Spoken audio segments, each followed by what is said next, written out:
হগো শেষে, জ্বলে পড়ে খাঁটি সোনা হগো শেষে।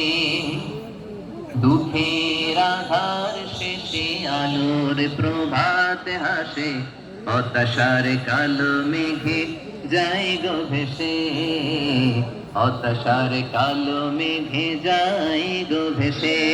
ঠিক কিনা বলে? দুঃখ যত বেশি, পরীক্ষা যত বেশি, কষ্ট যত বেশি, সুখের সময় তত কাছাকাছি চিল্লায় বলতে হবে ঠিক কিনা। এজন্য মুমিন জীবনে পরীক্ষা বেশি, মুমিনদের হতাশা নাই, মুমিনরা নিরাশ হয় না, হতাশ হয় কাফিররা। মুমিনরা কখনো হাল ছেড়ে দেয় না, মুমিনরা ভরসা রাখে একজনের উপর, তিনি কে? আল্লাহ। আমার প্রিয় পটুয়াখালীবাসী, বিপদ থাকবে, পরীক্ষা থাকবে, এই বিপদ থেকে আমাদেরকে উদ্ধার করবেন একজন, তিনি কে? আমরা শুধু আল্লাহর উপরই ভরসা রাখবো। রাজি আছেন তো? ইনশাআল্লাহ। চাইবো একজন সত্তার কাছে, আওয়াজ করে বলুন তিনি কে? আল্লাহ।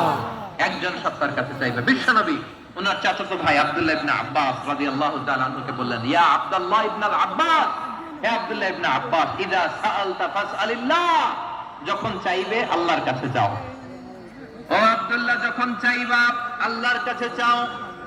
ওয়া ইযা ইসতাআনতা ফাসতাইন বিল্লাহ, যখন সাহায্য চাইবা আল্লাহর কাছে ফরিয়াদ করো। জেনে রেখো ও আব্দুল্লাহ, ওয়া'লাম আন্নাল উম্মাতা লাউ ইজতামাআত আলা আন ইয়ানফাউকা বিশাইইন লাম ইয়ানফাউকা ইল্লা বিশাইইন ক্বাদ কাতাবাহু আল্লাহু লাক। ও আব্দুল্লাহ, জেনে রেখো, মনে রেখো, গোটা বিশ্বের সবাই মিলে যদি তোমার উপকার করতে চায় ততটুকুই তারা করতে পারবে যতটুকু আল্লাহ তোমার নসিবে সেটা লিখে রেখেছে। ঠিক কিনা বলেন?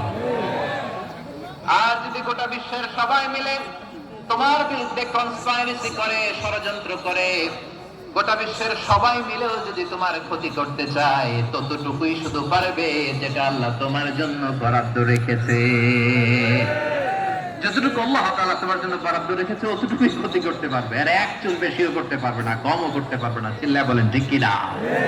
এজন্য আমরা চাইবো কার কাছে? সবাই বলেন নাই, আওয়াজ করে বলেন কার কাছে?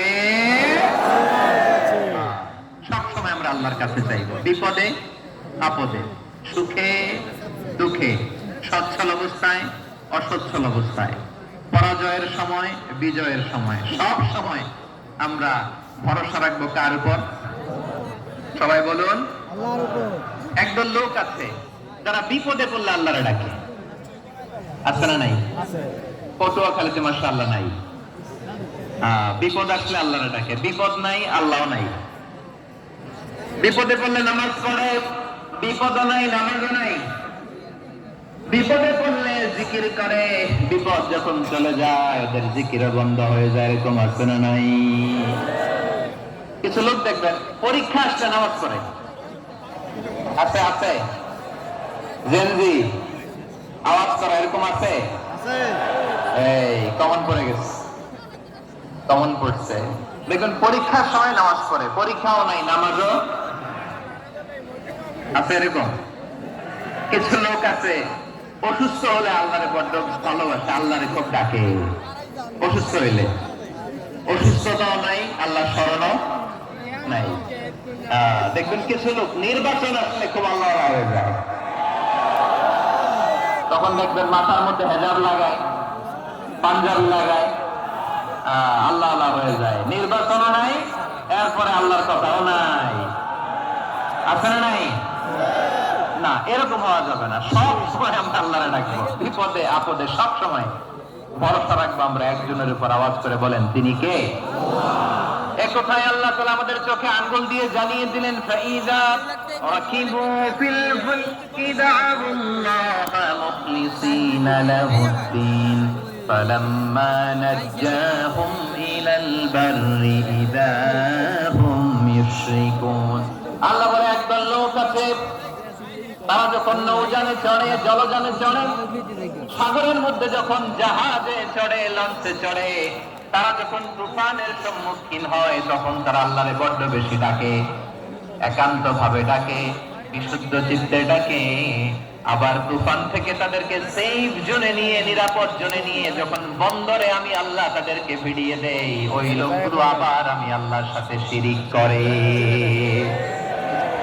এরকম আছে না নাই? জাহাজে উঠছে, সাগরের মাঝখানে তুফান, ওই সময় দেখবেন আল্লাহ কারে কয়। এই কথা তো আপনাদেরকে বোঝানো সহজ, আপনার তো নদীর দেশের মানুষ। লঞ্চে চড়েন নাই কারা কারা দেখি? লঞ্চে চড়ছেন? হ্যাঁ,